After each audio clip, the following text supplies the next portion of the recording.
தமிழ்நாடு அரசு பள்ளி கல்வித்துறையின் கீழ் இயங்கும் பொது நூலக இயக்ககம் பொது நூலகத்துறையில் சுமார் 1006 உறுப்பு நூலகர்கள் பதவி உயர்வு காலமுறை இல்லாமல் 13 ஆண்டுகளாக மிகவும் குறைந்த ஊதியத்தில் நாங்கள் பணியாற்றி வருகிறோம்.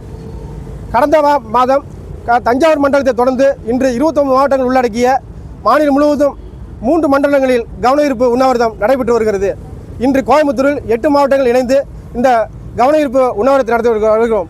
இதன் முக்கிய நோக்கம் என்னென்னா, தமிழ்நாடு முழுவதும் உள்ள 1915 உறுப்பு நூலகங்களை கிளை நூலகங்கள் தர வேண்டும். தேர்தலுக்கான வாக்குறுதி வரிசை 178 நிறைவேற்ற வேண்டும்.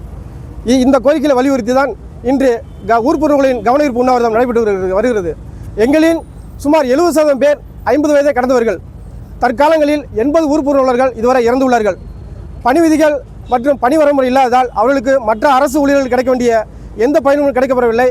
கருணை பணியும் கிடைக்கப்பெறவில்லை. அதேபோல சுமார் 70 உறுப்பினர்கள் பணி ஓய்வு பெற்றுவிட்டார்கள்.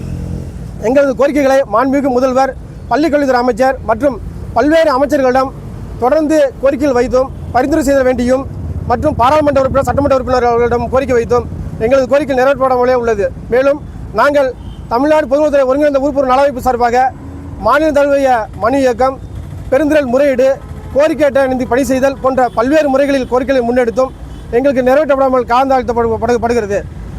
இந்த அரசு நூல்கள் மீதும் நூலகங்கள் மீதும் வாசிப்பு மீதும் மிகுந்த அக்கறை கொண்டுள்ளது.